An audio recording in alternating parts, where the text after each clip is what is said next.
And this is a special edition of our coverage of Hurricane Irene on WAVY TV 10. I'm Tom Shad. And I'm Stephanie Harris. Thanks for staying with us. Here's a look at what's happening at this hour. The storm is moving faster than was originally reported, so time is running out for you to get ready. Get the things you need and get it done now. And we're expecting torrential rain. You probably know that anywhere between 7 inches to 15 inches of rain when this event is done, depending where you are in Hampton Roads, and of course hurricane force winds throughout much of the area. That's right. Don Slater is tracking the storm for us right now, and Don, you mentioned when it hits tomorrow, 80-mile-an-hour wind sustained? Yeah, it looks like it, especially to the east of the eye of the storm. We're going to show you what's going on with the entire situation. We've seen the rain build up into eastern North Carolina, some very heavy rain approaching the Wilmington area, and this is quite obviously the eye of the storm right on into here, moving northward at about 12, 14 miles an hour. So that's the latest on what the storm is doing. A little bit different view. You can see into the Hampton Roads area and eastern North Carolina. We've had some pockets of more heavy, quick-moving rain.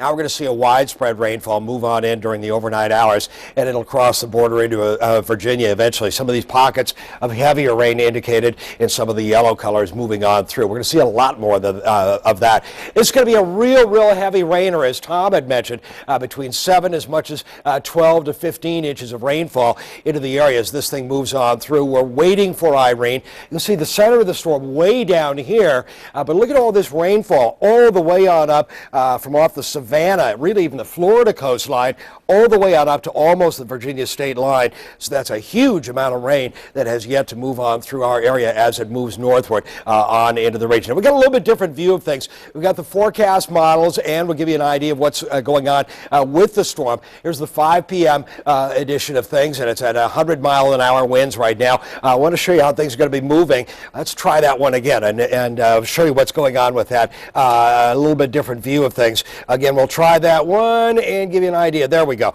And move on in and give you an idea of what's going on with that. Now, again, the storm is moving northward right now. Here's where it is Saturday morning. In other words, later on tonight, 6-7 hours from now, 90-mile-an-hour winds. 2 o'clock in the afternoon, 85-mile-an-hour winds, and it's over east central North Carolina, basically west of about Rodanthe. So it is weakened considerably. 85-mile-an-hour winds, and the strongest winds are on the east side of the storm. Now, there's still a margin of error here, right on into here, but this has been pretty steady in terms of the Hurricane Center really predicting where this thing is going to go.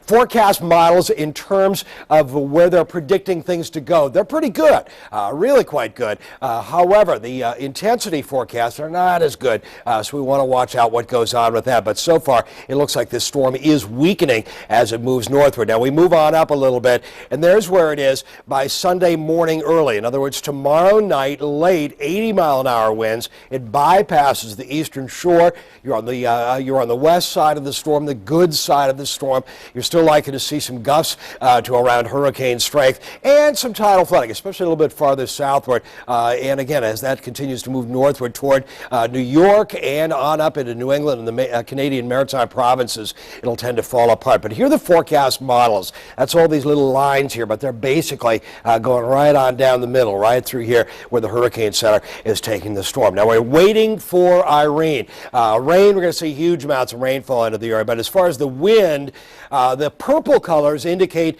some lighter winds, but these green and yellow colors are indicating strong winds. 3 o'clock, 3:30 tomorrow afternoon. There's the eye of the storm.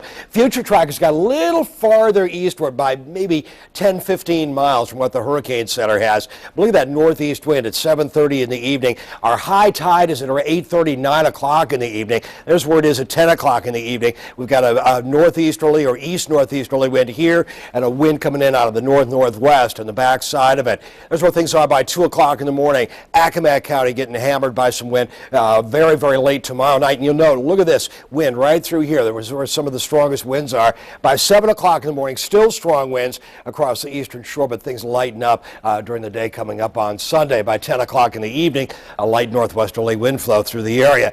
Our Saturday forecast, here's what's going on got 75 to perhaps gusts as high as 90, 65 to gusting highs around 85, and then the winds drop off. Major tidal flooding, especially right into here in the western portion of the Albemarle Sound, toward the Edenton area, right where the Chuan River empties on in. 75, maybe 90-mile-an-hour wind gusts late in the afternoon, more likely in the evening hours is when we're going to see the strongest wind gusts. And again, later on in the evening, toward 9 o'clock, midnight, toward the peninsula, moderate to major tidal flooding. And it'll be basically the south side, but we'll see a few pockets here and there on the peninsula and the middle peninsula.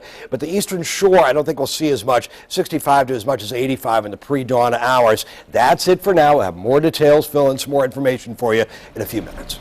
All right, thanks, Don. 10 on your side is covering this storm from every angle for you. We have evacuations, mandatory and voluntary. We have shelters opening up, and we have reporters spread out throughout Hampton Roads to let you know where to go, what to do to keep your family safe. That's right. A major weather event, Hurricane Irene, is for up and down the East Coast. You probably heard Brian Williams talk about that a short time ago on NBC News. We here are taking this very seriously as well. Ali Lucia is in Portsmouth, but we're going to start things off with Andy Fox, who is on the Outer Banks, one of the first places in our area, our viewing area, to feel this.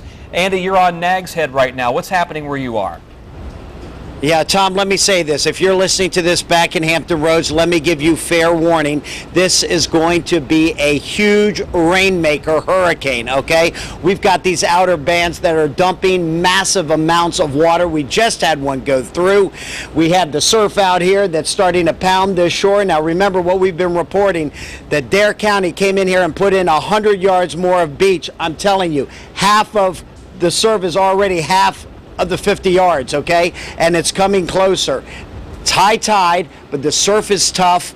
The rains are really whipping up, and the wind is really starting to come around. Let me tell you where I am. We are actually under a deck on a house. It belongs to a friend of ours, Larry Larrabee. He's allowed us to be here, and we're still getting soaked. Now, when I was out talking with people today, they were saying that this reminds them of Hurricane Isabel. When you look at the track, coming up, sound flooding, lots of rain, and of course we all know what happened with Isabel. It blew out Highway 12 between Frisco and Hatteras Village. And I am telling you that that is what people who are veterans here in Dare and Currituck County feel, that this hurricane will be very much like Isabel. Sign of history, Isabel, 2003, 2011, Irene. This is Eric Sheffield, the owner of the house. Are you afraid of another Isabel? Well, you bet. Yeah. That's what the signs are pointing towards, and looks like it's going to come in behind us again. And so, yeah, absolutely, we're worried after what Isabel did. Well, it did flood the Sound, and it knocked out our original pier, Jeanette's Pier. It was built in 1935, and part of that pier was behind our house after Isabel. Isabel hit us, and it had a storm surge, of a Category 5, but it came in, and hit us almost direct. I mean, we've been watching it. It looks like it's going to be pretty bad, and I have a son in Virginia Beach, and so we'll go up there. And that's where it's going next. Well, then I have a daughter in Richmond. Yeah, and that's a problem with Irene. I mean, this is going to be an I-95 hurricane all the way up into New England, and that's the reason why President Obama's come out with his news conferences, that this is going to affect in excess of 50 million people, and it's beginning right now, right here in Nag's Head, and we're feeling it a lot right here, Tom. And once again, Dare County has told people, your window of opportunity is shrinking to leave. You know what, Tom? The window is gone. The window is down. The storm Hurricane Irene is here. And people going north might not be the best place to go in this case, as we just heard. Yeah, you know what? You've lost your opportunity, because now you're getting out on the road, and it's very treacherous driving out there. There's lots of rain. There's going to be a lot of flooding out there, and it's fair warning to everyone back in Hampton Roads that it's only going to get worse here. And what we're getting here, you're going to get in about another 18 hours. And this is happening right now. Andy, quickly, you've covered a lot of these storms. Do you see more people leaving this time? Now, let me tell you what's different about this hurricane. In all the other hurricanes, it's all over the place. You had the little spaghetti tracks and everything. It's going here and it's going there. When we saw this, Tom and Alvita, when we saw this coming in, all of the spaghetti tracks were lining up all over each other, and so you can only believe that the track that this thing is going to take is the thing that we saw, and it was the one that was aligning, that's coming over this area, coming over Virginia Beach and Norfolk, and that is the reason why you have Governor McDonnell out there and declaring states of emergency and holding news conferences and urging people to go into the shelters, especially in the low-lying areas, the areas that flood in Virginia Beach and Norfolk. Those shelters are open. Heed the warning. Go to them, because I'm telling you, this is going to be a major rainmaker, Hurricane Irene. All right, Andy Fox for us on Nag's Head. Stay safe and try to stay dry. Well, as Andy mentioned, lots of evacuations out there. One of them, a new one in Portsmouth. And Ali Lucia will tell us about shelters coming up in just a moment. Stay with us.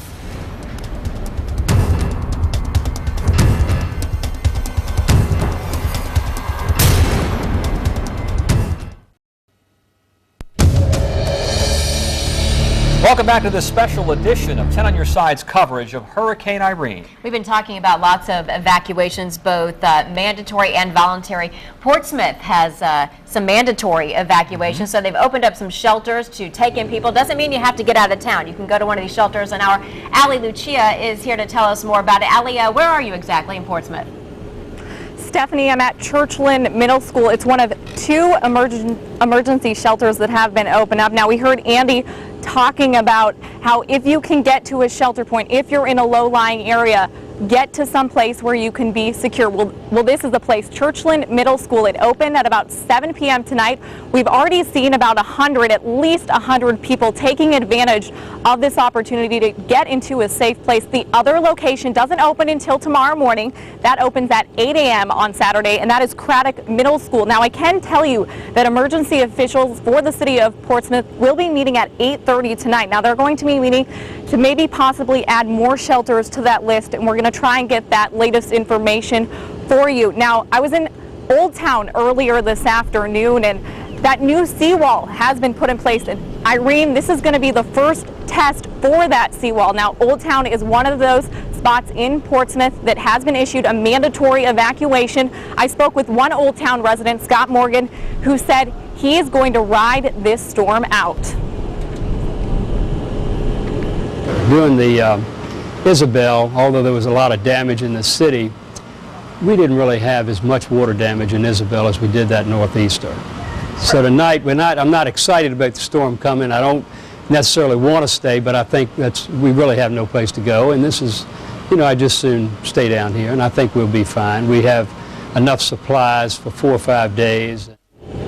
Now, that seawall was put in place to protect against tidal flooding and protect the Old Town area, but that doesn't mean it's going to protect against Hurricane Irene. So that is why they have issued the mandatory evacuation for the city of Portsmouth. Now, I can give you a list of some of those names. They are Southside Gardens, north side of Craddock, Afton Commons, Afton Village. There is a number of other places, and you can go to our website, WAVY.com. But right now, there was a busload that just arrived here with about 50 people looking to get shelter. Now, the social services is in charge of this shelter, and they have advised people to just bring the necessities, toiletries, some clothes, some blankets, some pillows, and that's what most people have been doing since arriving here. Stephanie and Tom?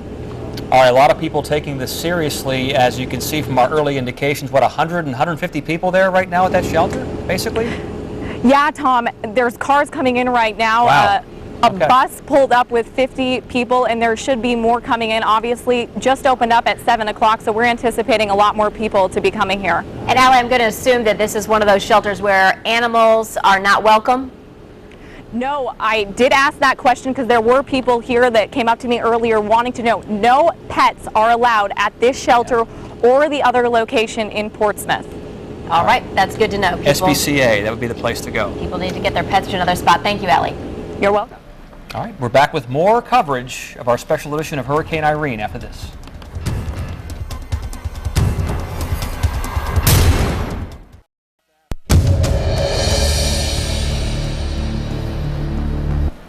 And a look at Super Top 10 Live. We are looking at some rainfall, obviously moving across eastern North Carolina, and that will continue to spread northward during the overnight hours. And Andy Fox was talking about how heavy the rain is. I didn't send nothing yet. It's going to be torrential rain moving through the Outer Banks and then moving through the Hampton Roads area a little bit later on. Now, it's going to be a lot of rain, too, because it covers a lot of area, and all of this is going to be lifting northward. So everything from Florida on up into Outer Banks is going to lift northward into the Hampton Roads area as well. Now, hurricane force winds, I think they've got a little bit too much on the west side. This kind of machine generated by Saturday morning, in other words, late tonight, 90-mile-an-hour winds as it approaches the Outer Banks and moves on through 85-mile-an-hour winds at 2 o'clock tomorrow afternoon. Again, on the western side of this, I think it's a little bit too strong. And we move on up into the Hampton Roads area with some hurricane force winds, especially near the coastline.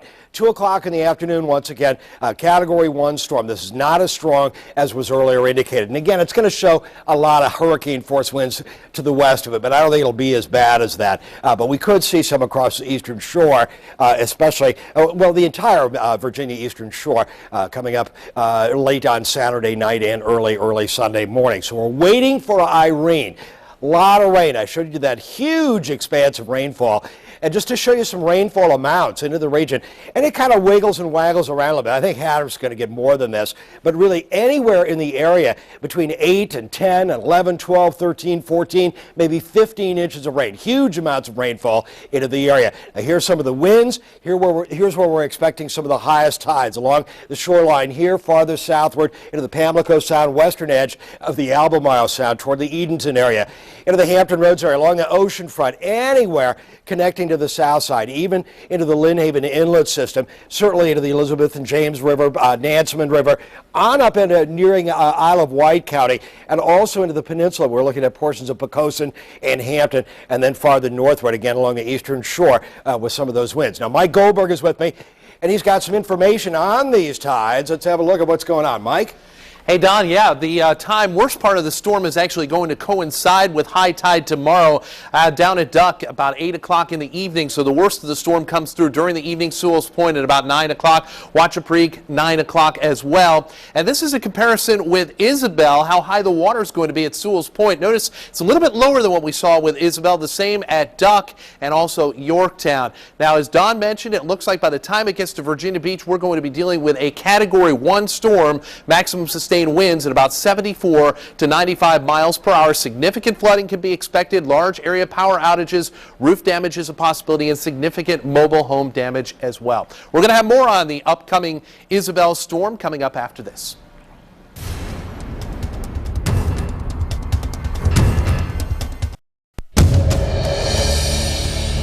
Back with more on our special coverage of Hurricane Irene. I was just checking out Facebook, and we have some folks on here asking about Norfolk. They want to know, am I under a mandatory evacuation? Well, some parts of the city are. 10 on your side's Melanie Woodrow will have some answers for us there. And Melanie, of course, you heard a news conference today with Governor McDonnell and Mayor Paul Frey. I did, and to answer that question, that very popular viewer question, basically anybody in a low-lying area in Norfolk is under a mandatory evacuation. The easiest way to think about that is, have you flooded in the past? If you have, then you can expect to flood this weekend. Governor McDonnell here earlier at this press conference referred to this as a very dangerous storm and also said that this is the most catastrophic weather event he believes Hampton Roads residents will likely see in their lifetime. There are more than 100,000 Hampton Roads residents who are under mandatory evacuations. Governor McDonnell made it very clear that he wants those residents to take this extremely seriously. Ultimately, it's up to the citizens here to be prepared, to know what resources we can offer, but ultimately make the smart decisions, planning for outages of power, a lack of drinking water. Do all those things today, and the next couple days will be a lot better. Great advice there. I also interviewed Mayor Frame earlier today, and he told me that while previously they were asking Norfolk residents to be out by 8 o'clock tomorrow morning, he now believes that is too late. He is urging residents who are going to be leaving the area to leave tonight. Again, he believes that 8 o'clock tomorrow morning will be too late. Guys? All right, thank you. Melanie Woodrow reporting live from Norfolk. We've been focusing so much on the Outer Banks and Virginia Beach, and now people who are living in the Mermaid City are starting to taste what Irene is possibly going to do to the area. Yeah, and as the governor alluded, this is only the beginning. Right. After Irene comes through, then there may be days, if not a week, without power. You may have to worry about a water situation. So just get yourself prepared. Don't get too nervous. Don't get too crazy. Just be prepared. Stay with WAVY News 10. We're going to keep you up to date. When we say we're on your side, we mean it. If you have a question, go ahead to our Facebook page and ask, and we'll find out the answer for you best we can. And our coverage continues after this.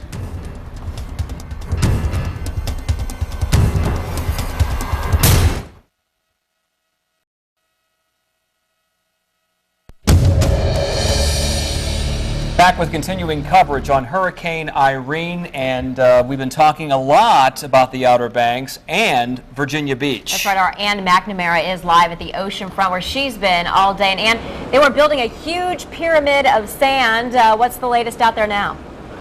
Well, Nicole, this is it. The first place that Hurricane Irene will hit in Hampton Roads, Virginia Beach. And I just did a head count actually during that commercial break of how many people are still physically on the beach or on the boardwalk. It's about 150 people, so a lot of people not scared, at least on this side of the boardwalk. Now, if you cross the street over to Atlantic Avenue, you'll hear a whole lot of this.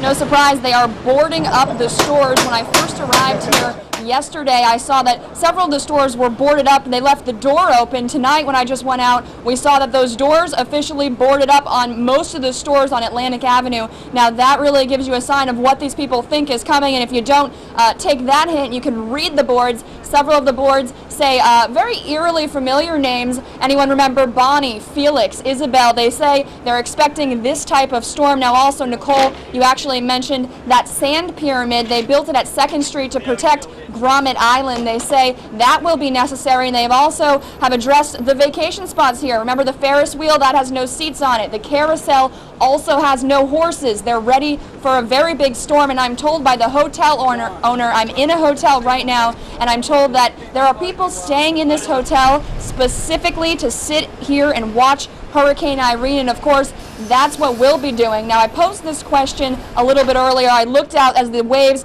become increasingly large, the wind picking up. I asked a lot of lifers here, people who've lived there their entire life. I said, have you ever seen the tide come right up and cross the boardwalk? They said, we've never seen it, but we wouldn't be surprised if Hurricane Irene was the first. Reporting live in Virginia Beach tonight, we're waiting for Irene. I'm Ann McNamara. Back to you. All right, Ann, be careful out there, and all those other folks who are out there with their cameras, their video cameras, trying to get shots of this. Just be careful. Do it from a safe distance. Reluctantly waiting for Irene, all of us are. Our special edition, special coverage of Hurricane Irene, 8 o'clock now. We are going to stay with us for a few more minutes because Don Slater has very important information for us. But at this point, the storm is moving faster, meaning that as a unit, it is moving up the coast quicker. So we're going to see landfall here faster than we thought.